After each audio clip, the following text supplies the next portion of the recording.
Nah, Bapak Ibu udah membaca ya chapter 1 dan 2 dari buku Pak Bambang Ruseno yang tersedia di G-Class. Komentar-komentar Bapak Ibu sangat menarik ya. Eh, yang banyak menarik perhatian Bapak Ibu adalah dari keunikan Islam itu ya yang digambarkan oleh Pak Bambang Ruseno dan akhirnya menarik perhatian dari umat dan membuat Islam berkembang pesat ya di abad ke-6 itu ya. Jadi ini di halaman 21 ini komentar Bapak Ibu banyak terkait dengan paragraf yang ini ya. Jadi ini Pak Bambang Ruseno ini memperinci ya gaya tarik Islam di tengah kelemahan kekristenan. Jadi kekristenan di zaman medieval itu mengalami juga ya persoalan-persoalan dan justru agama Islam itu menawarkan sesuatu yang fresh ya pada saat itu dan mempunyai gaya tarik tersendiri. Itu yang dikatakan oleh Pak Bambang Ruseno ya. Jadi eh,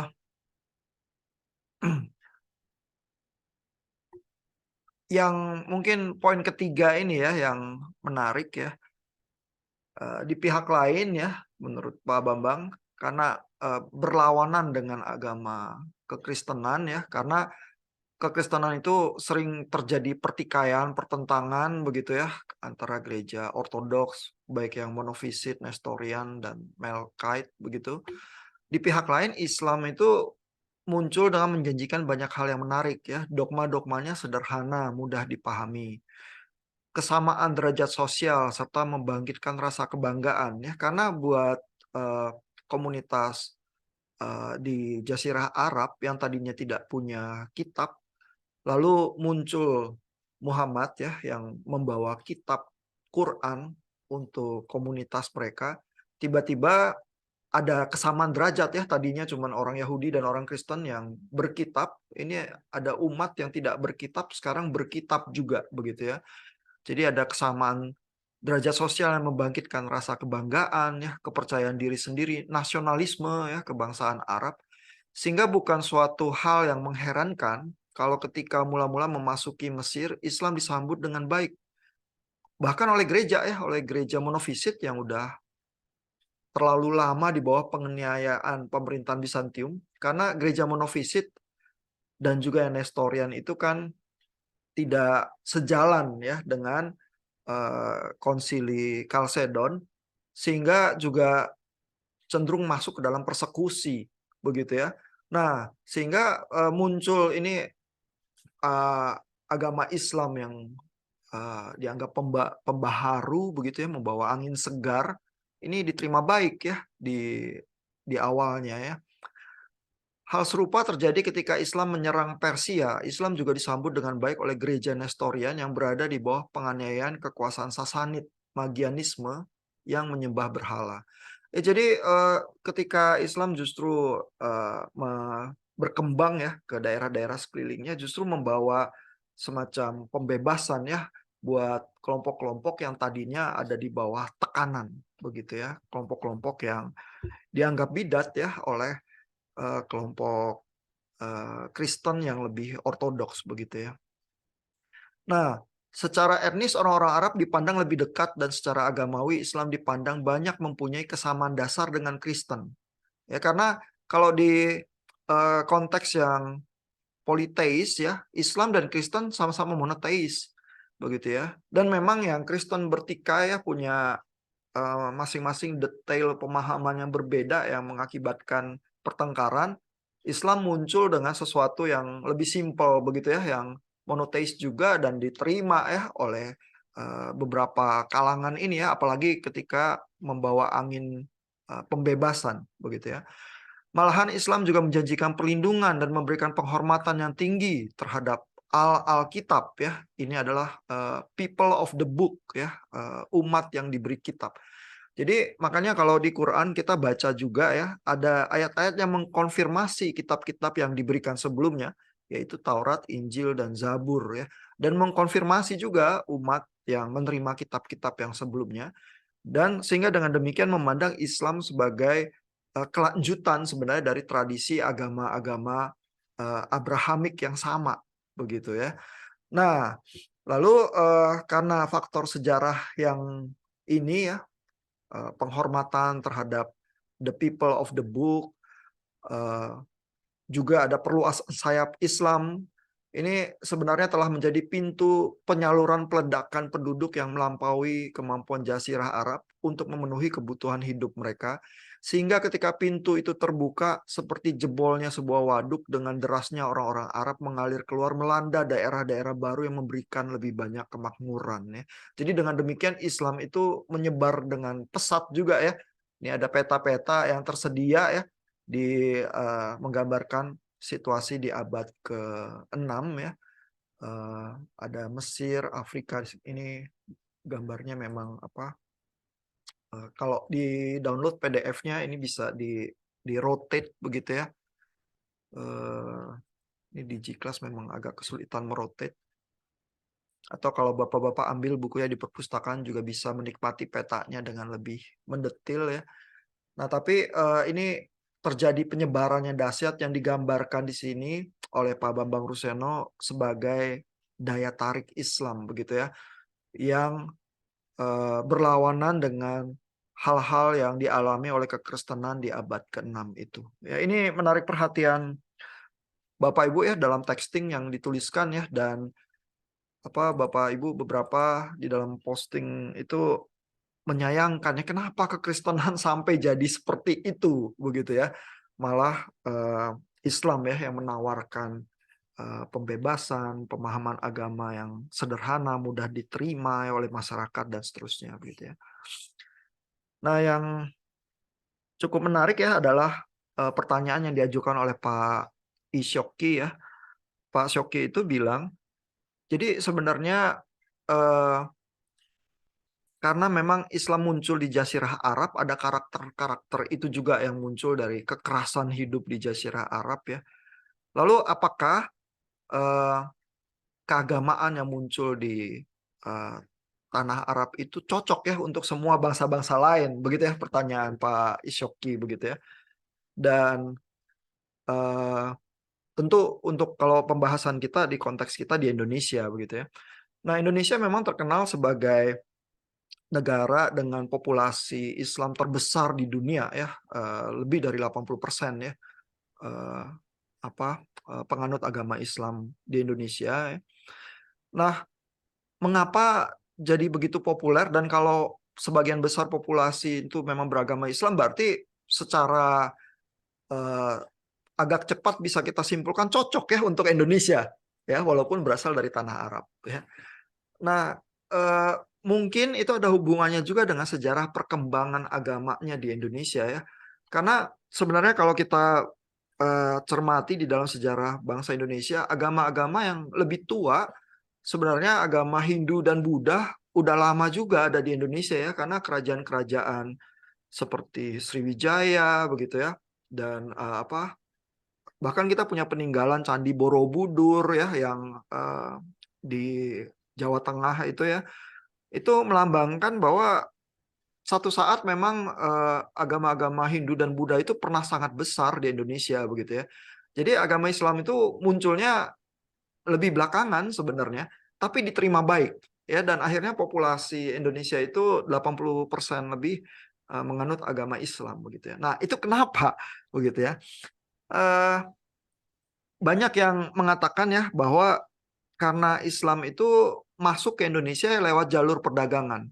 Ya, jadi ada kelompok-kelompok Islam Sufi ya yang masuk dengan damai, berdagang, sehingga itu diterima dengan baik begitu ya. Sedangkan agama Kristen, kalau kita mau bandingkan ya di Indonesia, itu munculnya kan seringnya bersamaan dengan senjata ya, penjajah begitu ya. Karena mungkin kalau yang Protestan kita warisi dari penjajah Belanda begitu ya. Tapi Indonesia juga pernah jadi jajahan Portugis begitu ya, dan misionaris-misionaris awal yang muncul itu misionaris Katolik ya. Juga bisa sampai ke Indonesia ya menumpang kapal-kapal juga ya yang punya misi kolonialisme sebenarnya ya. Karena kan ya misionaris, biarawan bukan pedagang ya, mereka nggak bisa lah ngumpulin tentara, punya kapal besar untuk menjelajah sampai ke Indonesia. Jadi mereka juga menumpang ya ke kapal-kapal yang isinya tentara, barang dagangan dan lain sebagainya. Nah sehingga eh, kalau ada agama yang muncul dengan damai, sedangkan agama yang lain muncul di dalam komunitas yang lebih eh, menekan begitu ya, penjajah begitu ya. Tidak heran eh, agama yang lebih menawarkan pembebasan itu yang diterima oleh rakyat dengan lebih baik ya. Nah ini kebetulan ada Pak Isyoki nih, jadi kita bisa tanya juga kondisi di Korea ya. Kira-kira kalau agama Kristen di Korea itu ada berapa persen, Pak I? Ya, sekarang kira-kira 30-an, iya, mungkin. 30% Iya, ya. iya, 30%. Nah, misalnya kalau kita bandingkan saja dengan Jepang ya, di Jepang mungkin kekristenan itu di bawah 3% kali ya, sangat-sangat Iya, rendah ya. iya, Heeh. Jadi padahal itu kan sebelahan ya negaranya ya, antara Jepang, Korea gitu ya, dan China juga ya di sudut yang lain. Tapi ada perbedaan semacam itu bisa jadi juga ya, karena pada saat eh, perang ya, tahun 50-an ya, mungkin perang Korea itu ya, eh, misionaris-misionaris Amerika yang datang ke Korea itu yang mendirikan seminari ya, itu termasuk apa tempat-tempat di mana terjadi perlawanan ya terhadap Jepang yang waktu itu masuk ke Korea ya. Karena kan kalau Jepang itu disuruh menghormat bendera ya, bendera matahari terbit. Lalu kalau mahasiswa seminari kan nggak mau ya menghormat bendera Jepang begitu ya, sehingga terjadi ketegangan-ketegangan juga ya di berbagai seminari di Korea. Tetapi kekristenan itu masuknya jadi di Korea itu semacam eh, apa dorongan juga untuk melawan penjajahan ya, sehingga bisa diterima dengan lebih baik mungkin ya di Korea ya.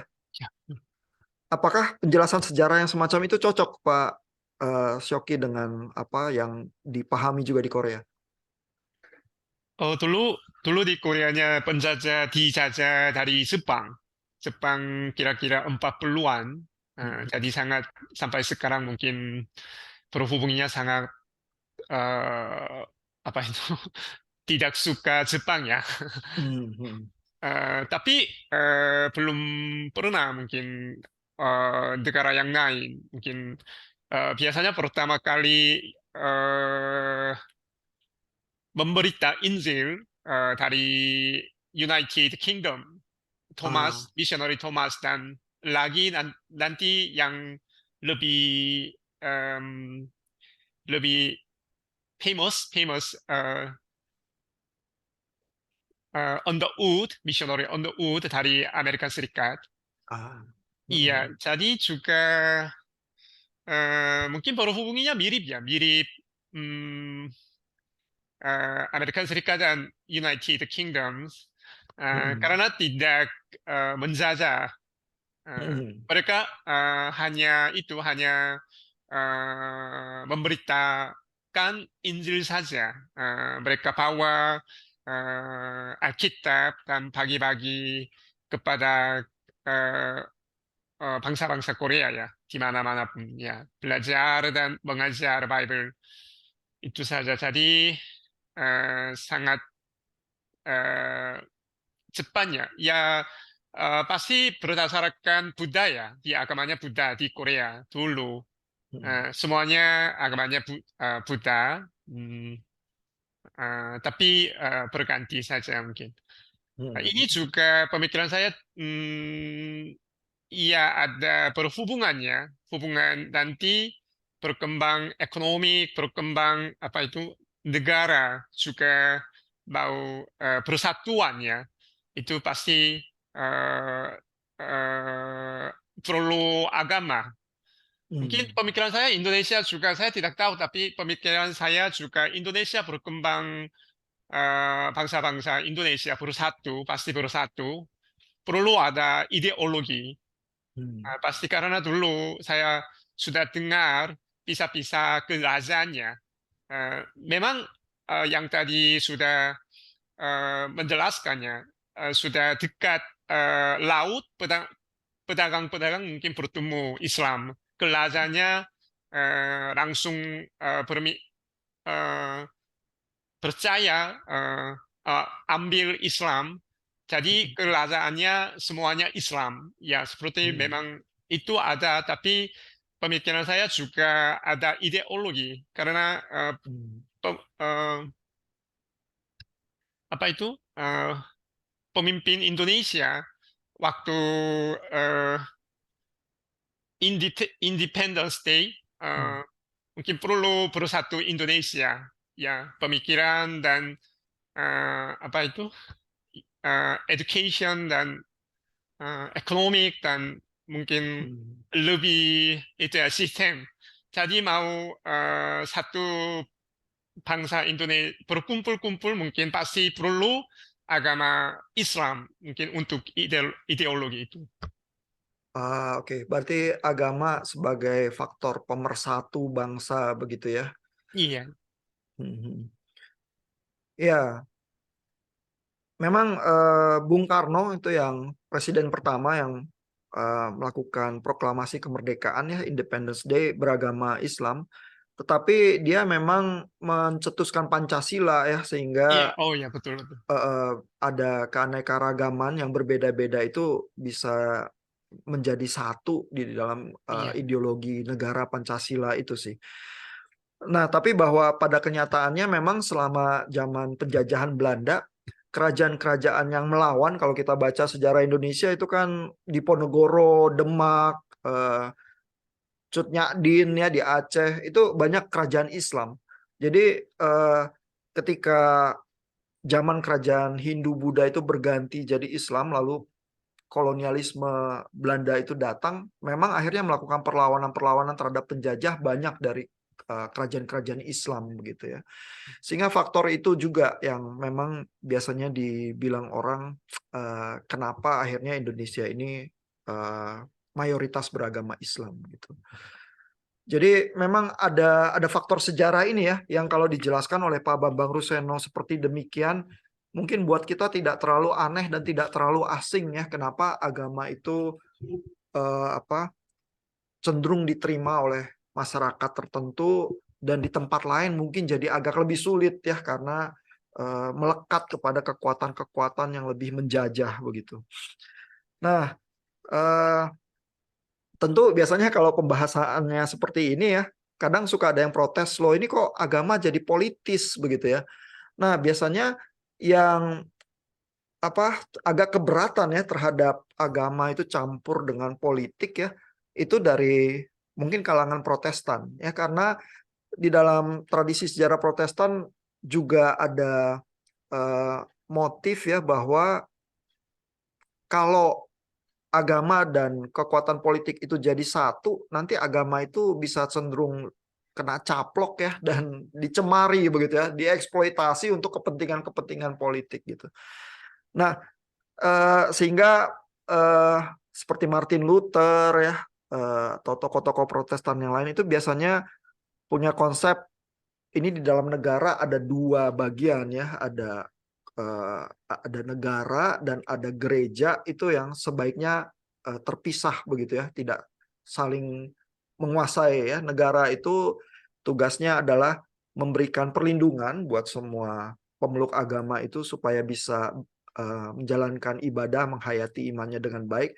Tapi negara walaupun di apa tempat yang mayoritas Kristen jangan sampai ngatur gereja gitu ya karena juga di dalam sejarah kekristenan sendiri ada masa-masa di mana paus itu memilih raja dan raja itu me, mengesahkan paus gitu ya. Jadi ini kayak KKN gitu, kong kali kong begitu ya antara gereja dan negara begitu ya. Dan kadang-kadang terjadi pertikaian itu karena hal-hal seperti itu dan ada masa di mana sangat keruh ya sejarah gereja itu sampai ada dua paus yang saling merebut kekuasaan gitu ya. Terakhir ini sebelum paus kita yang terakhir meninggal kita juga punya dua paus sih tapi paus yang sebelum Paus Fransiskus ini yang barusan saja wafat itu mengundurkan diri ya. Jadi dalam sejarah ada 2 paus di gereja itu juga sangat langka ya. Pernah zaman dulu karena pertikaian, yang terakhir ini damai ya. Karena paus yang masih menjabat itu mengundurkan diri terus menyerahkan kepada paus yang lain. Ini juga tidak biasa sebenarnya karena biasanya paus itu sampai meninggal gitu ya. Tapi kita lihat di sejarah gereja ada komplikasi-komplikasi itu sehingga buat yang Kristen biasanya merasa bahwa kekuatan politik sama gereja jangan jadi satu. Ya. Tetapi kalau di kalangan komunitas Islam ya, realitas politik dan realitas agama itu menjadi satu itu biasa. Kenapa? Karena seperti yang Bapak Ibu baca juga di bukunya Pak Bambang Ruseno ya,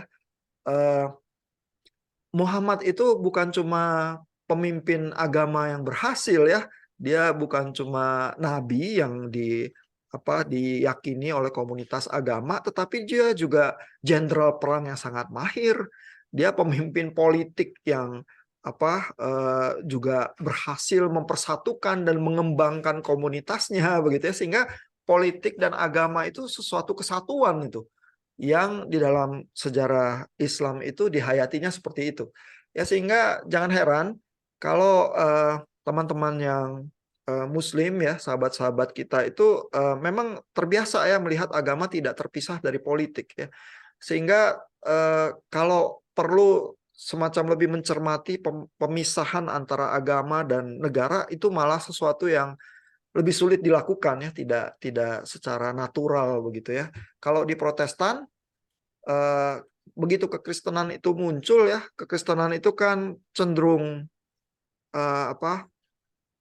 juga dipersekusi ya di awal-awal kemunculannya, bukan agama yang dominan ya. Muncul dari kelompok Yahudi yang percaya Yesus, tapi di bawah jajahan Romawi, terus-menerus di bawah tekanan.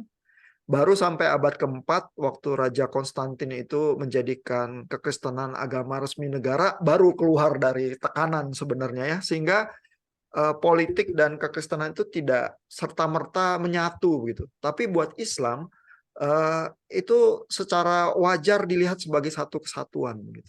Ya nuansa itu kadang-kadang buat kita yang Kristen bergaul sama teman-teman yang Islam di Indonesia, mungkin kita nggak menyadari ada perbedaan yang semacam itu juga di dalam tradisi agamanya. Nah, bagian lain ya yang cukup menarik juga di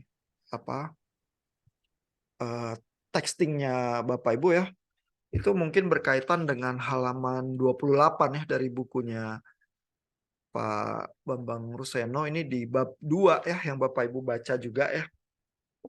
Nah, di sini Pak Bambang Ruseno menuliskan ya bahwa menurut pandangan agama Islam ya, Islam itu adanya udah sejak dulu ya, sejak zaman Adam, sejak zaman Abraham, dan juga sejak zaman Yesus ya, dan nabi-nabi yang lain. Tetapi Islam yang dulu itu ya cikal bakalnya ya, Islam huruf kecil begitu ya, menjadi Islam huruf besar I ya, secara institusional dan sistematis, lengkap dengan berbagai seginya baru pada zaman Nabi Muhammad. Jadi umat Islam itu melihat bahwa cikal bakalnya itu sudah ada sejak zaman penciptaan dan zaman nabi-nabi, tetapi penyempurnaannya muncul di zaman Nabi Muhammad. Ini tertulis di Quran surah 5 ayat 3 misalnya ya. Nah ini Pak Bambang Ruseno memberikan juga ya referensi-referensi Qurannya ya. Ini coba kita baca ya salah satu hari ini supaya membiasakan diri. Nanti Bapak Ibu akan baca Quran juga di minggu-minggu berikutnya ya. Saya cuplikan beberapa surah yang akan dibaca. Surah 5 ini Al-Maidah. Ya, Al-Maidah 5 ayat 3. Ya, jadi kalau kita mau baca Quran yang cukup mudah ya, itu di internet tersedia juga ya dari quranweb.id. Di situ bahkan juga ada tafsir dari Departemen Agama ya. Jadi agak menyenangkan membacanya karena buat Bapak Ibu yang perlu komentari juga tafsirnya apa sih terhadap ayat tertentu tersedia juga ya. Jadi ini dari Al-Maidah, ini surah 5 ya. Jadi ada nomornya. Biasanya kalau mau menyebut seperti Pak Bambang itu menyebut referensinya surah 5 ayat 3 begitu ya. Tapi ada namanya juga sebenarnya surah 5 itu Al-Maidah dan ayat ketiganya ini ya. Ini bahkan di Quran Web ID ini kalau mau dilafalkan dalam bahasa Arab ya, ini ada juga nih bisa di-play. Jadi Bapak Ibu kalau mau belajar juga pelafalannya bisa ada audionya juga ya yang dinikmati di sini ya. Nah, ini kalau kita baca ya, diharamkan bagimu bangkai, darah, daging babi, dan hewan yang disembelih bukan atas nama Allah, yang tercekik, yang dipukul, yang jatuh, yang ditanduk, dan yang diterkam binatang buas, kecuali yang sempat kamu sembelih. Jadi ini ayat terkait juga dengan aturan makan ya, dan yang disembelih untuk berhala. Jadi makanan dipersembahkan kepada berhala nggak boleh begitu ya. Terus makanan yang dari mayat nggak boleh. Ini merefleksikan sekali ayat-ayat di Perjanjian Lama ya. Kalau Bapak Ibu berusaha baca ke Perjanjian Lama nanti bisa ketemu ayat-ayat yang serupa begitu ya. Dan diharamkan pula mengundi nasib dengan azlam atau anak panah ya, karena itu suatu perbuatan fasik ya. Jadi nggak boleh mengundi nasib gitu ya. Ini istilah yang dipakai di terjemahan bahasa Indonesia di sini. Pada hari ini orang-orang kafir telah putus asa untuk mengalahkan agamamu. Sebab itu janganlah kamu takut kepada mereka, tetapi takutlah kepadaku. Ku ini maksudnya Tuhan. Ya, jadi kalau membaca Quran itu adalah banyaknya ucapan-ucapan kalimat langsung dari Tuhan kepada Muhammad atau kepada umat ya. Pada hari ini telah aku sempurnakan ya, maksudnya telah Allah sempurnakan agamamu untukmu, dan telah aku cukupkan nikmatku bagimu, dan telah aku ridhoi Islam sebagai agamamu. Jadi di ayat ini setelah ada aturan-aturan makanan, maka ayat ini bilang bahwa Allah telah menyempurnakan agama Islam untukmu. Begitu ya. Sehingga itu tadi ya, pemahamannya adalah cikal bakalnya Islam ya, atau proto-Islam itu udah ada sejak Adam, Abraham, tetapi disempurnakannya tercatat di ayat Quran yang ini ya, pada zaman Muhammad ya. Tetapi barang siapa terpaksa karena lapar bukan karena ingin berbuat dosa, maka sungguh Allah Maha Pengampun, Maha Penyayang ya. Jadi maksudnya kalau aturan-aturan makanan ini terpaksa dilanggar karena lapar, Allah itu bisa mengampuni begitu ya. Nah, tetapi yang dikutip Pak Bambang Ruseno adalah aspek bahwa memang umat Islam itu mengimani bahwa Islam itu menyempurnakan sesuatu yang cikal bakal yang sudah ada sejak zaman Adam dan Abraham. Ya, dan di Quran dan tradisi Islam ada juga pemahaman bahwa Ka'bah yang di Mekah itu ya dibangun oleh Abraham sebenarnya. Begitu, ya. Nah, itu juga muncul ya di dalam texting Pak Syoki itu yang diposting di G-Class ya, sejarah dan pemahaman itu. Nah, lalu di halaman 18 ya, kita lihat juga ada satu konsep yang mengacu kepada Islam yang mula-mula yang monoteis, ada kata yang dicatat di situ oleh Pak Bambang Ruseno terkait hal itu ya. Jadi ini ya di halaman 18 ya, ada bab tentang Hanifisme ya. Jadi kalau pertanyaannya adalah kalau sebelum Islam ya berarti apa begitu ya. Nah, ini menurut Pak Bambang Ruseno ada kata Hanif ini ya, yang menjadi nama kepada satu kelompok yang muncul di zaman itu ya, disebut kaum Hanif. Hanif sebenarnya kata asing, mungkin dari bahasa Syria yang secara umum diartikan pagan ya, agama berhala, agama yang salah atau kafir. Namun di dalam Al-Quran kata ini digunakan dengan arti lain sama sekali begitu menurut Pak Bambang ya. 12 kali digunakan dalam Al-Quran, 8 kali menunjuk kepada iman Abraham. Dan 9 kali digunakan dengan diberi penjelasan bahwa menjadi Hanif berarti bukan politeis, bukan penyembah berhala dan ilah-ilah. Begitu ya. Jadi ini kalau agama Yudaisme dan Kristen mungkin kalau mendengar penjelasan bahwa Abraham itu sebenarnya Islam, mungkin agak kaget dan agak bingung begitu ya. Nah, tetapi Pak Bambang Ruseno ini menjelaskan ya, sebenarnya yang dipahami oleh umat Islam sebagai cikal bakal Islam itu, iman Abraham itu di dalam Al-Quran itu juga diberi kata Hanif itu ya. Jadi kelompok Hanif inilah memang yang sebelum Islam eh, nanti di dalam perkembangan sejarahnya menjadi Islam ya, termasuk Abraham begitu ya. Nah, itu ada profesor dari University of Chicago ya, Donner namanya, itu juga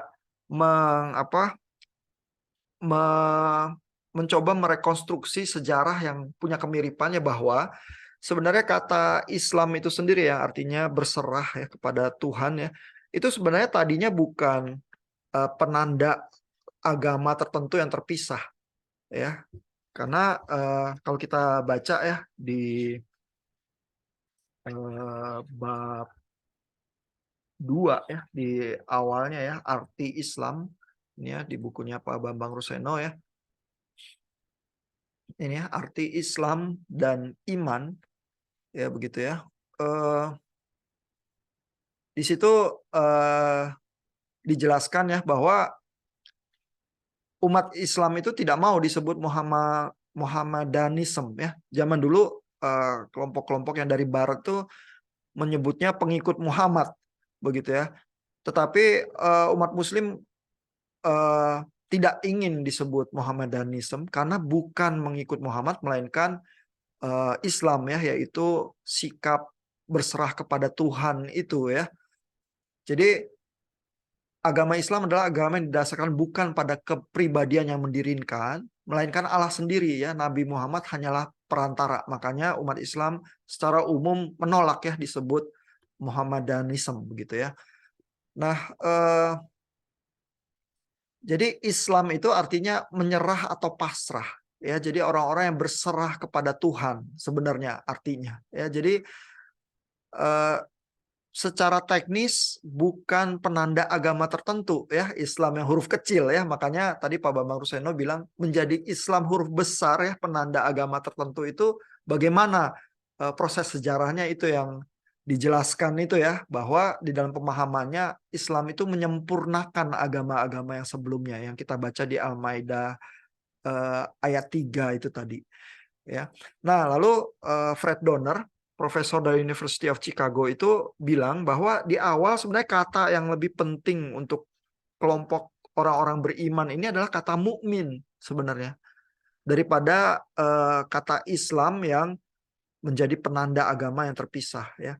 Sehingga dengan demikian ya, kalau kita lihat bahwa agama itu juga ada waktu perkembangannya ya, secara historical tidak tiba-tiba muncul dari vakum begitu ya, melainkan ada kata-kata tertentu yang memperoleh signifikansi yang lebih besar, akhirnya terus jadi penanda agama yang terpisah begitu ya. Ini sebenarnya bukan hal yang aneh juga ya, karena kita amati juga sih di dalam perkembangan agama Kristen sendiri ya, muncul dari Yudaisme ya. Yesus misalnya atau Paulus ya, kalau kita baca surat-suratnya itu tampaknya tidak ingin membuat agama yang terpisah ya. Mereka meyakini bahwa Tuhan itu bekerja sejak zaman Abraham dan di tengah-tengah orang Israel. Dan kalau kita baca tulisan Paulus ya, yang Gentiles, yang kafir ya kalau kita mau pakai kata itu sebenarnya dicangkokkan ke dalam Israel karena beriman kepada Yesus. Gitu ya. Jadi ini bukan mau memulai agama yang baru ya, seperti kalau zaman sekarang kita typically berpikir bahwa ya udah Kristen itu sama Yudaisme itu beda begitu ya, agama yang terpisah begitu saja gitu. Tapi kalau kita mau cermati sejarahnya sebenarnya nggak gitu ya. Makanya karena Paulus dan Yesus bukan tiba-tiba ingin bikin agama yang baru ya, makanya perdebatan-perdebatan awal yang kalau kita baca di misalnya surat Galatia ya, perdebatannya adalah sekarang orang Gentiles yang bukan orang Yahudi kalau percaya Yesus apakah perlu disunat atau tidak Ya, sehingga Paulus tuh menulis surat Galatia itu ya, memberikan argumen-argumen teologisnya bahwa yang Gentiles itu nggak perlu disunat lagi, begitu ya. Dan bagaimana jadi menyikapi hukum Taurat, begitu ya. Dan Paulus berusaha menjawab di surat Galatia itu. Tapi kalau kita membaca surat itu, maka muncul satu perdebatan sekarang kalau eh, agama ini ya, keyakinan iman ini dipeluk juga oleh orang-orang yang non Israel, lantas bagaimana prakteknya, begitu ya. Nah, sehingga kalau kita baca kitab suci ya, seringnya kita lihat juga sih perkembangan, pergeseran, munculnya sejarah agama dan tradisi tertentu yang kita yakini sekarang gitu. Dan itu yang ditulis oleh Pak Bambang Ruseno ya, tentang perkembangan Islam juga di chapter yang Bapak Ibu baca itu. Ya. Nah, sehingga ya faktor historical itu ya juga bisa menolong kita melakukan tafsir yang lebih tajam ya. Misalnya ya, di dalam ayat Quran ya, itu ada bagian yang beberapa bulan yang lalu jadi heboh ya, karena ada buku pelajaran agama yang beredar di sekolahan dan menuliskan ya, mendeskripsikan bahwa orang Kristen itu percaya 3 Tuhan, yaitu Allah, Maria, dan Yesus. Begitu ya. Nah, itu muncul ya, bisa jadi bayangan itu muncul karena tafsir terhadap ayat Quran tertentu yang bunyinya seolah-olah mengkonfirmasi tafsir itu ya. Tapi buku itu kan terus ditarik ya, karena yang Kristen jadi heran lah. Nggak pernah ya orang Kristen itu meyakini Allah Tritunggal itu Allah, Yesus, dan Maria, begitu ya. Nah, tapi Pak Bambang Ruseno itu menulis ya, kenapa hal itu jadi mungkin terjadi ya, bahwa ayat Quran semacam itu bisa muncul ya. Itu ada di halaman 17 ya, di chapter yang Bapak Ibu baca ya. Halaman 17 di sana tertulis ya, bahwa ya ini ya, di bagian bawah ini, praktek kehidupan sehari-hari orang Kristen di Jazirah Arab itu seringkali sinkretis ya, kurang setia kepada ajaran-ajaran kekristenannya, lalu tercampur dengan kepercayaan dan praktek keagamaan suku-suku yang ada di Arab. Dan itu ada buktinya. Ya, hal ini dibuktikan bahwa sampai dengan tahun 683 Masehi ditemukan gambar Maria dengan bayi Yesus dan salib yang terdapat di Ka'bah, yang sebelumnya bersama-sama dengan patung-patung dan berhala yang lain. Ya, sehingga di dalam kritik-kritiknya terhadap orang Kristen kala itu ya, Al-Quran, misalnya ini dikutip ya beberapa bagian, termasuk surah Al-Maidah lagi ya, surat 5 ayat 116-117, mensinyalir dan menuduh bahwa orang-orang Kristen menyembah Allah tiga, yaitu Allah Bapa, Maryam, dan Allah Anak Yesus Kristus. Serta hubungan mereka merupakan hubungan biologis mirip dengan kepercayaan suku-suku setempat terhadap dewa-dewi berhala mereka. Ya. Nah, tapi kalau kita mau baca kontekstual ya ayat Quran itu ya, sebenarnya yang dikritisi oleh ayat Quran itu adalah praktek politeis di Jazirah Arab. Ya, bukan serta-merta kekristenan yang ada di Indonesia. Makanya orang Kristen di Indonesia kalau baca bahwa orang Kristen meyakini Allah itu tiga, yaitu Allah, Yesus, dan Maria, terus kita jadi bingung. Loh, apa kelompok Kristen mana yang memiliki paham itu, begitu ya. Nah, tapi Pak Bambang Ruseno ini bilang ya, dalam sejarahnya memang terjadi sinkretisme, terbukti kok ada patung Maria, patung Yesus, terus bersama patung-patung berhala politeis ada di Ka'bah, begitu ya. Nah, sehingga tidak heran kalau kelompok Islam di zaman abad ke-6 itu mengkritisi ya, ini loh termasuk orang Kristen ini kok prakteknya politeis, begitu ya. Nah, tapi berarti ayat Quran itu sebenarnya mengkritisi konteks yang terjadi pada saat itu ya, termasuk politeisme yang dipraktekkan oleh kelompok-kelompok Kristen juga. Namun kalau mau menarik ayat itu kepada konteks Indonesia zaman sekarang, mungkin perlu agak lebih kehati-hatian begitu ya.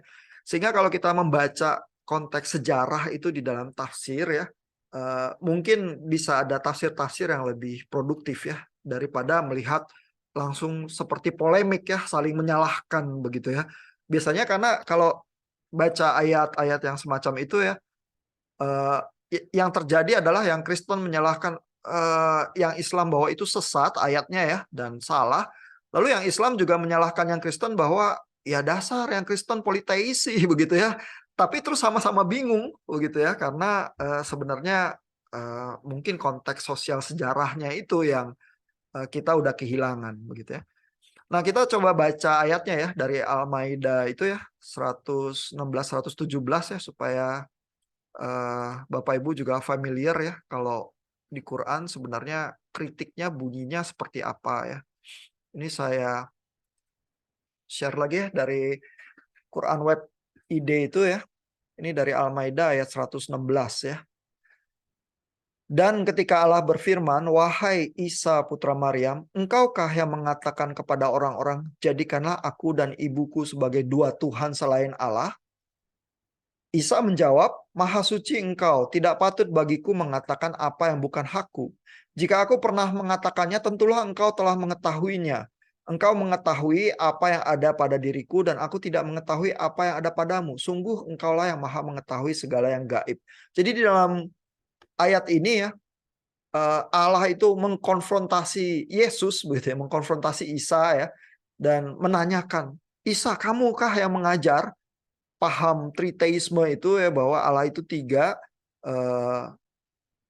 aku, maksudnya Isa, Maryam, ya, itu dua Allah yang lain selain Allah, begitu ya." Nah, lalu Isa ini di sini menyangkal, "Oh, bukan, aku tidak pernah mengajarkan yang seperti itu." Ya. Jadi ini ayat ini kritik ya terhadap konteks Jazirah Arab pada saat itu. Tetapi yang dikritik sebenarnya lebih ke politeisme ya. Nah, ini ayat 17 ya. Ayat 117. "Aku tidak pernah mengatakan kepada mereka," aku maksudnya Isa di sini ya. "Aku tidak pernah mengatakan kepada mereka kecuali apa yang engkau perintahkan kepadaku, yaitu." Nah, sehingga di sini itu paham yang diyakini Islam disebutkan lagi.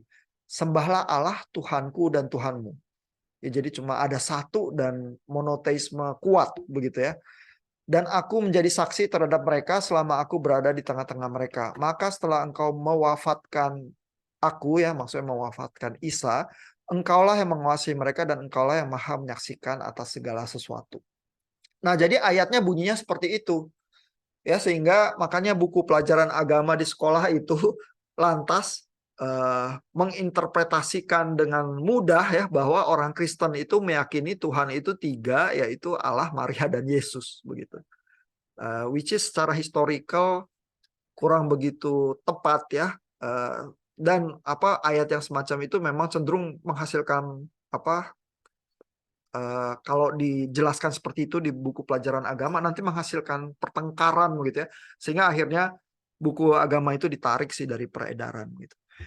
Tapi kita jadi memahami ya mengapa tafsir itu jadi begitu sulit begitu ya, karena ada konteks sejarah juga yang di belakangnya. Mungkin itu ya beberapa hal menarik yang bisa kita baca dan diskusikan dari bukunya Pak Bambang Ruseno. Kalau buat Bapak Ibu yang pengen koleksi bukunya ya bisa dibeli, mestinya di toko online masih dengan mudah didapatkan. Kalau untuk baca di perpustakaan juga ada sih. Karena itu buku yang cukup baik ya, berusaha memberikan pemahaman daripada cuman sekedar polemik yang bisa menghasilkan pertengkaran begitu. Approach-nya Pak Bambang Ruseno cukup baik sih, dan secara akademis akurasinya tinggi begitu ya. Nah, ada pertanyaan, komentar dari Bapak Ibu, silakan kalau ada.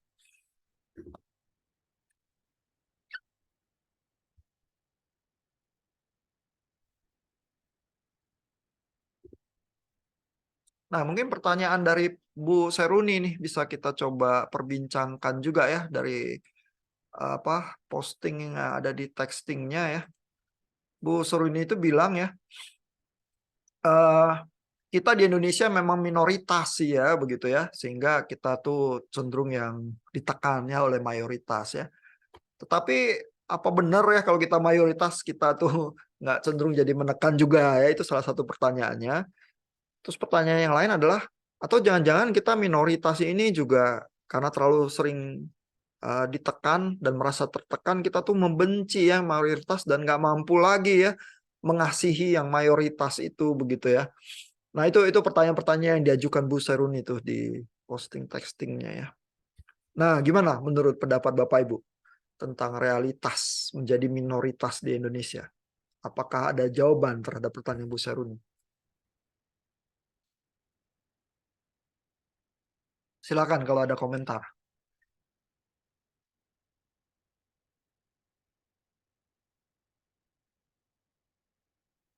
Pak Isyoki nih kebetulan karena ada pengamat internasional di tengah kita ya. Apakah kalau di Korea juga kadang terjadi gesekan agama, Pak? Oh, iya sering karena sering bergesek. Eh, karena di Koreanya eh, agamanya tidak wajib ya.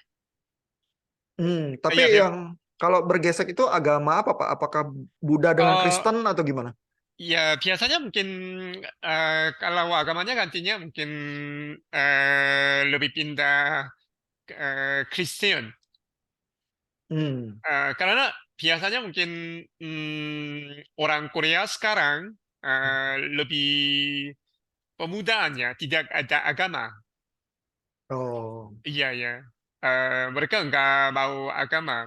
Lebih baiknya mungkin eh, bagaimana lebih enjoy di dalam hidup mereka. oh, oke Kalau oke. itu agama, ya pilih agama. Kalau itu ekonomi dan kalau itu posisian, lebih tinggi posisian itu ambil posisian. Karena lebih pentingnya pemikirannya enjoy-nya bagaimana. Oh, oke. Yang penting Ya, bisa enjoy ya. iya betul betul.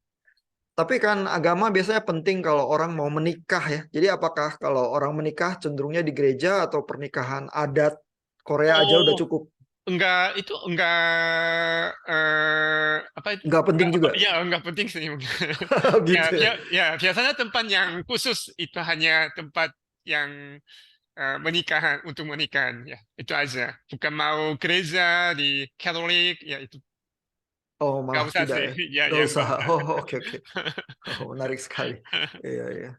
Tadi maksudnya mungkin biasa Kristen juga tempat yang berbeda. Bukan pasti hanya di dalam gereja. Oh, begitu ya. Maksudnya tempat yang lain lebih suka karena lebih indah, lebih fasilitasnya bagus, makanannya bagus itu.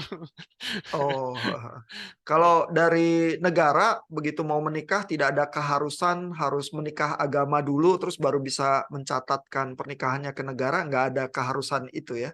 Iya, betul betul. Oh, oke. Kalau di Indonesia harus.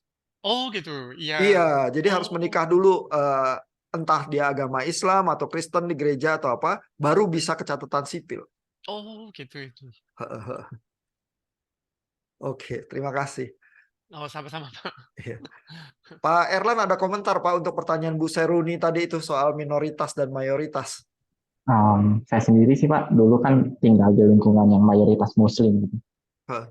Buat soal mengasihi yang mayoritas itu sementara kita minoritas tuh sebenarnya cukup sulit sih Pak kalau ngeliat realitanya gitu. Karena Hmm. mungkin kalau ngerasa mayoritas tuh lebih ngerasa lebih powerful gitu ya. Terkadang mungkin yang mayoritas ini bisa bertindak seenaknya juga gitu karena ngerasa ya lebih powerful.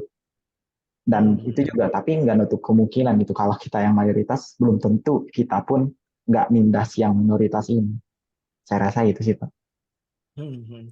Saya rasa kesulitannya yang besar ya adalah kalau menyangkut agama ya, maka kalau ada perbedaan, kita dengan cepat menyimpulkan bahwa yang berbeda itu yang sebelah sana itu jahat. Ya, jadi dengan demikian gampang tersulut perasaan kebencian ya. Nah, kalau udah benci terus apa terjadi pertengkaran dengan yang lain, tinggal lihat siapa yang lebih kuat ya kan masalahnya kan. Terus yang minoritas akan cenderung tertekan ya. Itu kesulitannya sih ya. Sehingga memang pertanyaan Bu Seruni itu jadi cukup relevan ya. Bagaimana ya menggali lagi ya dari keyakinan agama kita sendiri ya, mengasihi yang berbeda itu seperti apa sih begitu ya? Karena itu pertanyaannya yang spesifik dari Bu Seruni itu ya. Jangan-jangan kalau kita minoritas kita gagal ya mengasihi yang lain itu ya, yang mayoritas begitu. Padahal katanya orang Kristen tentang cinta kasih begitu ya. Tetapi justru di area itu juga kita gagalnya gitu ya. Nah, Bu Seruni sendiri ada ini nggak Bu? Ada komentar nggak Bu terhadap pertanyaan itu? Saya juga agak bingung, tapi pas apa Erlen tadi menyampaikan yang pendapat, karena saya juga agak bingung karena saya kan sebenarnya di tempat yang mayoritas Kristen, tempat saya kan Pak di Toraja. Jadi agak sulit untuk melihat ketika saya jadi minoritas itu bagaimana. Jadi ini pertanyaan yang juga kayak maksudnya saya lihat dari kayak apa TV-TV atau apa segala macam. Jadi untuk benar-benar menjadi minoritas di tempat itu nggak ada, dan lebih kepada apa namanya, oh saya yang mayoritas di tempat saya gitu Pak. Jadi agak sulit juga untuk saya, nah gimana ya kalau gitu. Tapi pas Erlan tadi bilang, oh iya ya, kalau saya mencoba memposisikan diri di tempat yang minoritas sedangkan ada yang mayoritas dan sangat menekan, itu bagaimana ya saya benar-benar mau mengasihi orang itu, kayaknya akan sangat-sangat sulit Pak. Nah, tapi kalau pas kebetulan di daerah yang mayoritas ya Bu ya, pertanyaannya mungkin jadi sebaliknya tugasnya ya. Apakah sebagai komunitas yang mayoritas itu mencermati bahwa yang mayoritas itu kadang menekan yang minoritas? Adakah kasus-kasus semacam itu? Karena mentang-mentang yang banyak gitu ya, terus jadi menekan yang minor. Kalau di tempat saya, kebetulan tetangga-tetangga saya itu ada 2 yang Islam dan kami semua Kristen. Kami tidak begitu bagaimana ya, kalau mereka lebaran, kami datang ke rumahnya, mereka bawa makanan. Kalau kami Natal, kami bawa makanan, mereka terima dengan sukacita juga, Pak. Jadi, tidak terlalu kayak bagaimana ya, karena di tempat saya itu di tempat lingkungan saya tinggal ya Pak, tidak terlalu apa ya, kayak oh saya mayoritas dan apa segala macam gitu Pak. Iya iya.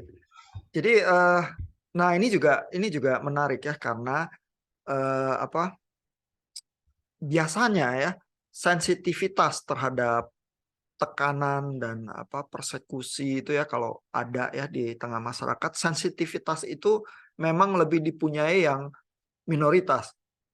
Ya makanya Pak Erlan tadi nggak sulit ya untuk bilang iya sih, karena saya tinggalnya di tempat yang minoritas gitu ya, tidak sulit ya untuk merasakan itu. Nah kalau yang mayoritas disuruh merasakan ya, apakah pernah ya kita itu menekan pihak yang lain ya? Biasanya nggak pernah gitu ya. Itu diskusi-diskusi soal diskriminasi, rasisme gitu ya, di Amerika juga gitu. Ya biasanya yang minoritas tuh kan orang kulit berwarna ya. Sehingga orang yang kulit putih itu istilahnya adalah whiteness itu nggak kelihatan. Tapi begitu kamu berwarna, kamu jadi kelihatan dan itu menerima tekanan. Begitu ya. Sehingga buat kaum yang entah daerahnya dia mayoritas ya atau memang secara global mayoritas, itu lebih cenderung butuh kepekaan yang lebih tinggi itu untuk menyadari ya bahwa oh ini ada loh tekanan ini. Kalau jadi minoritas tuh gampang sadarnya ya, bisa menunjuk dengan mudah, iya ada kasus ini ada kasus itu. Kalau yang mayoritas kayaknya nggak pernah kita gitu ya. Nah sehingga kalau Bapak Ibu baca ya nanti tulisan-tulisan Cak Nur atau Gus Dur ya, mereka kalau memahami ya kompleksitas Islam ya, dan bahkan berusaha ada apa tafsir-tafsir ya yang berusaha menghilangkan tekanan itu ya kepada yang minoritas ya, Bapak Ibu akan merasa bahwa ini jiwa-jiwa yang luhur sih sebenarnya penafsir-penafsir Islam ini ya, yang berusaha apa menghayati ya keimanan mereka di tengah situasi pluralitas di Indonesia. Nah, teladan yang semacam itu bisa kita tiru juga sih sebagai orang Kristen ya. Karena walaupun secara total itu minoritas di Indonesia, tapi ada daerah-daerah yang kita mayoritas loh, gitu ya. Terus kita apa bisa ya menunjukkan cinta kasih itu juga ya. Terserah kita mayoritas atau minoritas. Dan tentu ada tantangan-tantangan tersendiri ya. Jadi minoritas susah, jadi mayoritas juga cenderung nggak aware ya.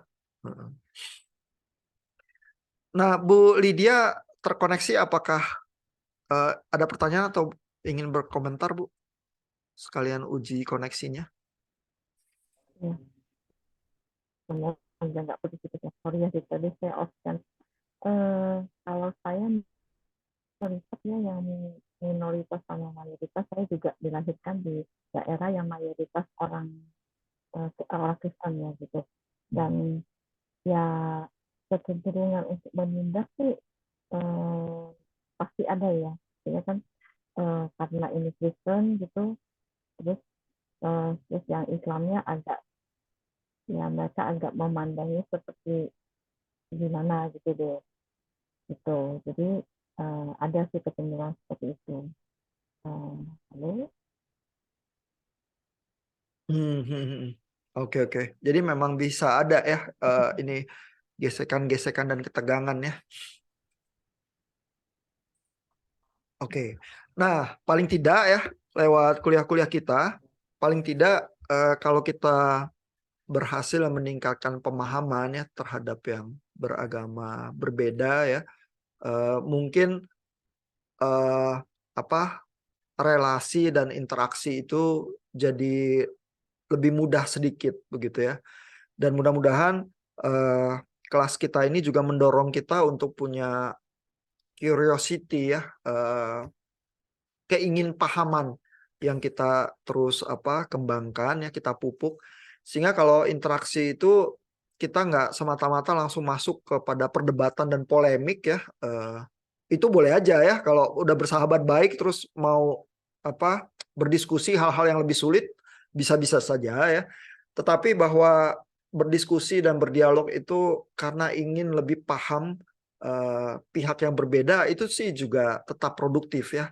Kalau kita mengembangkan kebiasaan itu, mungkin relasi itu jadi lebih mudah dan lebih baik ya. Nah, saya rasa waktu kita selesai nih untuk kali ini ya. Terima kasih untuk yang Bapak Ibu yang udah posting texting. Nanti habis kelas ini materi untuk minggu depan saya pasang lagi di G-Class ya, sehingga Bapak Ibu bisa baca dan bisa posting textingnya lagi untuk minggu depan. Ya.